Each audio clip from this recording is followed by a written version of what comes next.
ខ្ញ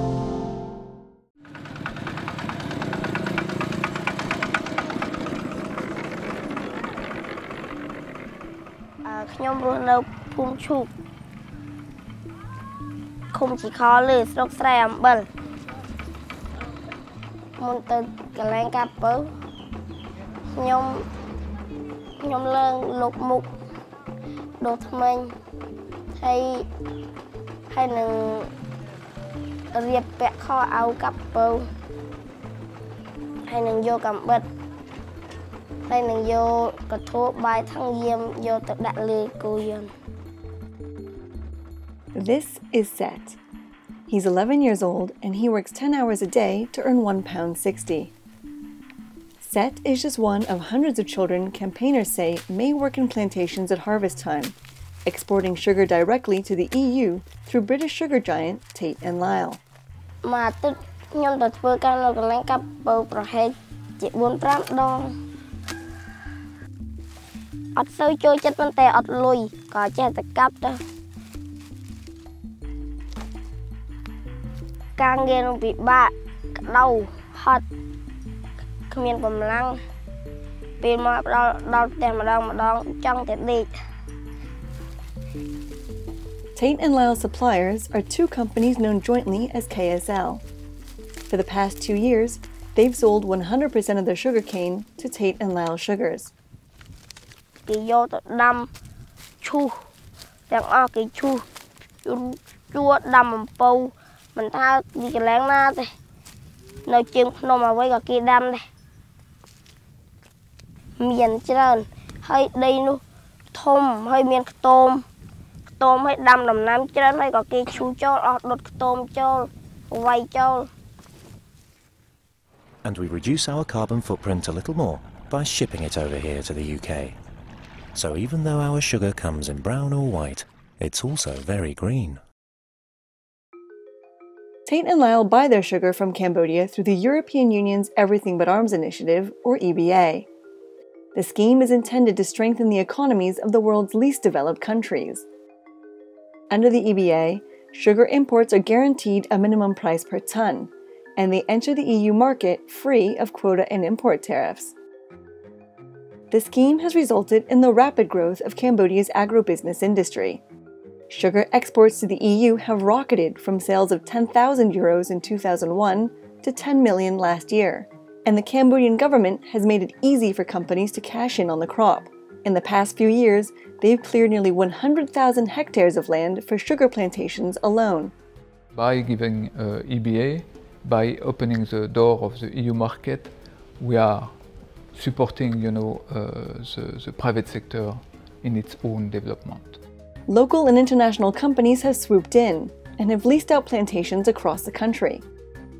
Yet, many of the land deals have been controversial, with activists claiming that much of the land for those plantations has been stolen by the Cambodian government from small-scale farmers. One thing is certain, and that's that the EU has benefited hugely from the deal. Last year, nearly 97% of all the sugar exported from Cambodia was sold straight to the EU. Most of it seems to have been bought by Tate and Lyle, which imported 99% of the EU's Cambodian stock. Tate and Lyle Sugars are the EU's largest cane sugar producers. And while Cambodian sugar imports are still small, Tate and Lyle supplies a vast network of buyers. That means that even just a little bit of the sugar grown here in Cambodia may be in the soft drinks, sweets, biscuits, and desserts we consume every day in the EU. Not everyone is benefiting from this trade.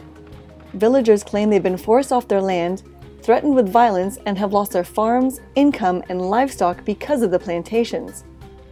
Now, rights groups behind a clean sugar campaign are calling on the EU to suspend the trade scheme.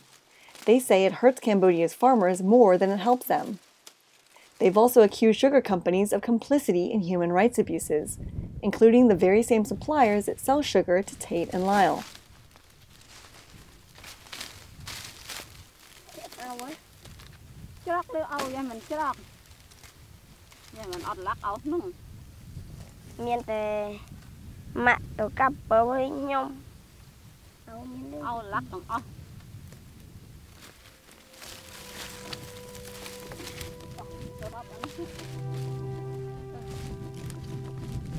មានដីខ្លួនឯងស្រួលជាងព្រោះកាលគេពិបាកហត់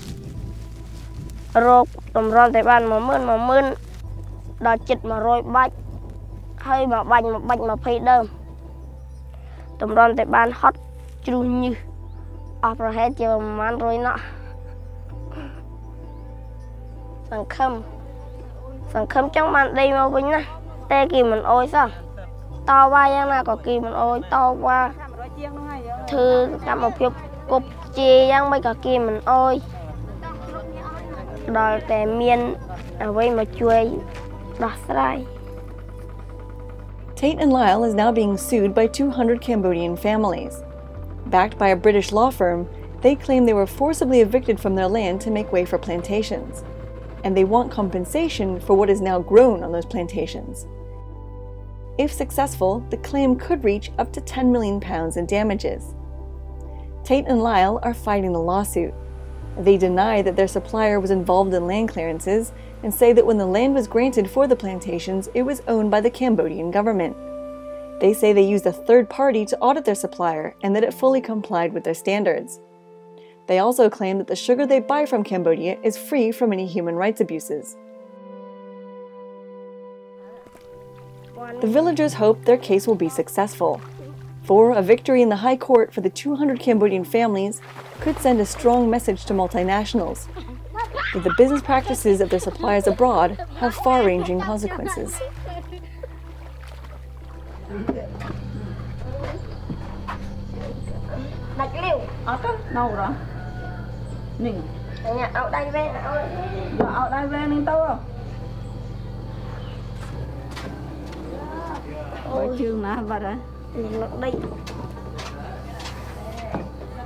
Màទឹកទៅម្ដងពីរដង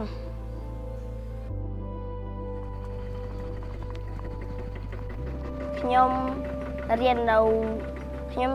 ឆ្លាតខលលឺ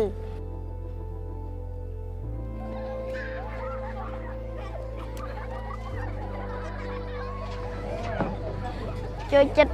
បើសិនតែកាប់ពោបានលុយទៅកាប់ពោបើសិនតែកាប់ពោមកបានលុយទៅសាលារៀនបើសិនតែអត់លុយទៅកាប់ពោ